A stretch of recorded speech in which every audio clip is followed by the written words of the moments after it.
We have some news, I guess sort of news around Florida State and Clemson in the ACC, because that has been an absolute soap opera for the course of the last, year, 2 years, however, long you want to track back this beef or this idea that Florida State and Clemson are going to leave the ACC.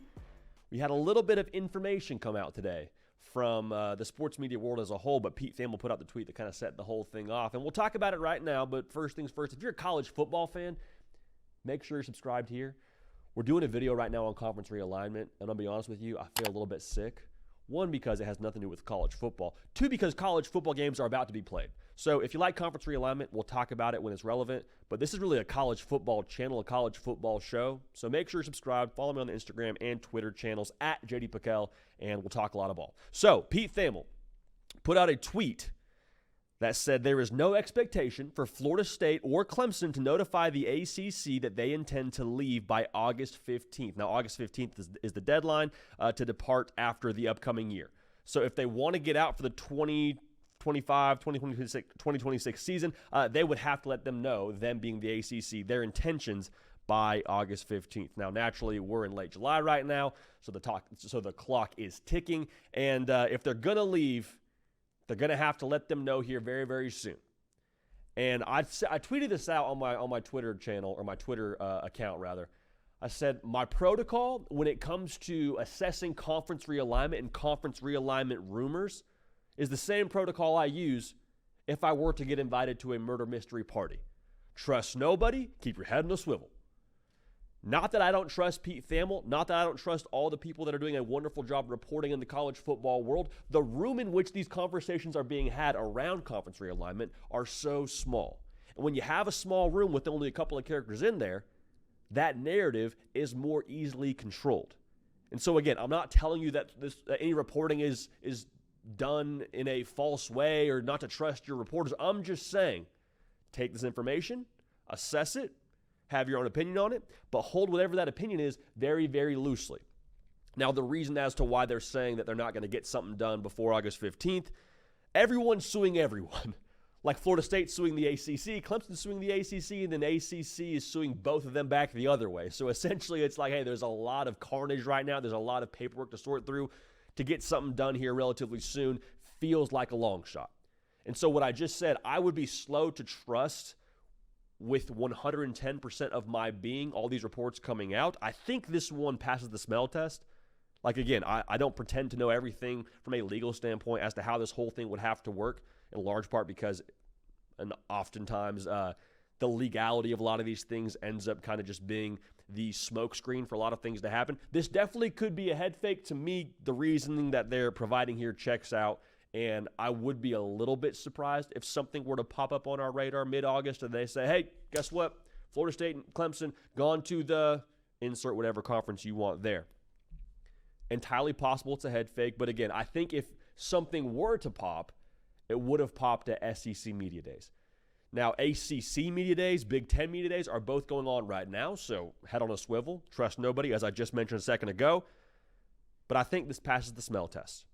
Now, just because this may or may not happen before the August 15th deadline, to me does not mean that it's not still going to happen at some point in the not too distant future. I've said it before on our show, man. I believe that Clemson and Florida State, as well as I have to believe a couple of other teams within the ACC, it's a matter of when, not so much if. It's very hard for me to get on board with the idea that the conference can sue you and you can sue the conference, and then the dust can settle, the paperwork gets resolved, you go to court, whatever happens in this situation, and then you both walk away, shake hands, and say, man, glad we got that out of the way. Let's be friends again. Let's be in each other's conference again. Let's just coexist again. That, to me, doesn't make a whole lot of sense. Like, the writing's on the wall. Couples bicker for, months, sometimes years before they break up, but everybody knows where this thing is headed. Everybody knows that they're no good for each other. Everyone sees where this thing is going. When, not if. And again, the legality of this thing is oftentimes going to be the smokescreen or the cover-up or whatever, and I think it checks out right now, but I would just be very careful to speak in absolute terms around this situation, because there's especially in conference realignment, this is why it's kind of an annoying thing to talk about. You're always told about the rules and this document and that legal document and this fine and this can't happen because of this, that, and the other. Like, everyone loves to scream about the rules until somebody gets outside of those rules, and then it's like, oh yeah, good news, it all worked out. Like, I remember this, we've said this many times on this show. We've used this example a lot because I think it's a perfect talking point for why we hold our opinions around conference realignment news loosely. Oklahoma, Texas, trying to leave to the SEC early. A report comes out during the summer. Hey, y'all, sorry, we tried. It's not going to happen. We can't get them out early. It didn't end up working out. Too bad, so sad. Better call your dad. And then what happens is a week to the day later, it was on a Friday. I remember it like it was yesterday. The report breaks. Good news, Oklahoma and Texas leaving to the SEC early. And I'm like, wait a second. You just put out a report a week ago saying the exact opposite. It wasn't going to happen. They screamed about the rules to us. They told us what could and couldn't happen. And then a week later, that whole thing flipped. So again, I'm not telling you to not trust the people that are reporting this. I'm just saying maybe hold the information and the opinions that we have right now with a very, very open hand. Now, the question then becomes for a lot of us, well, if they were to leave the ACC, when they leave the ACC, what makes the most sense for them to end up? Or where makes the most sense for them to end up at next? Now, the Big Ten and the SEC are obviously going to be at the top of the wish list because of the payday that you would get. I don't know that the SEC and the Big Ten want to keep dividing up that pie, even though Clemson and Florida State, I have to believe, would bring a pretty solid amount of pie to that party to begin with. But I think the Big 12 is the school that keeps getting talked about here, and it makes a lot of sense. Like, the Big 12 now is led by an individual, if you're not familiar with, his name is Brett Yormark. Now, Brett Yormark does not come from the college athletics background. He did not work his way up as an AD and then eventually find his way to be a conference commissioner. Like, Brett Yormark worked with Jay-Z.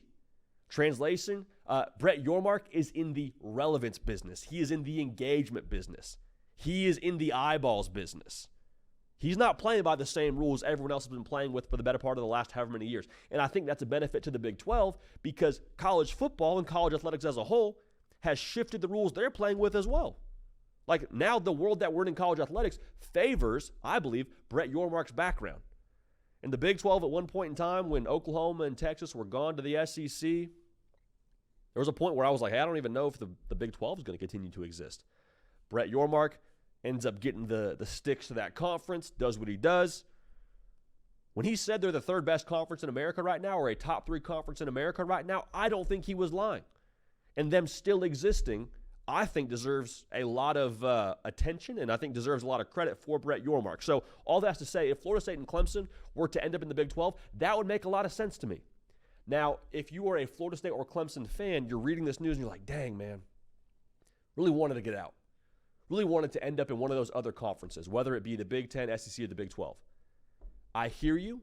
I think it's going to happen. I would say just sit tight, be patient, but maybe even further, let's look at the silver lining here.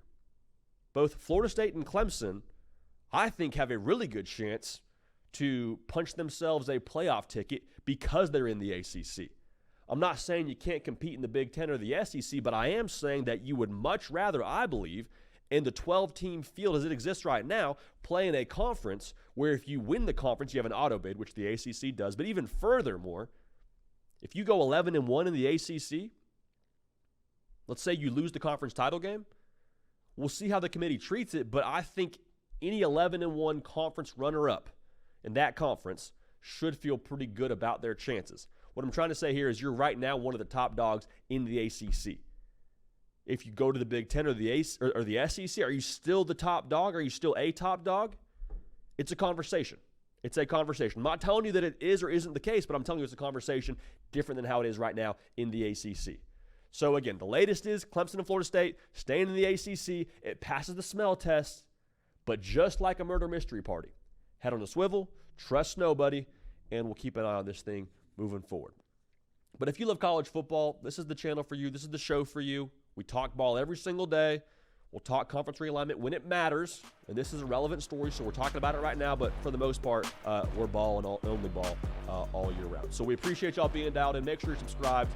We are live on the air tomorrow morning, Tuesday, 11 a.m. Eastern. We're going to keep this party rolling. We will see y'all next time. Hey y'all, thanks so much for watching. Subscribe to the channel here to make sure you don't miss an episode of The Hard Count. Also be sure to check out other videos on the On3 YouTube channel.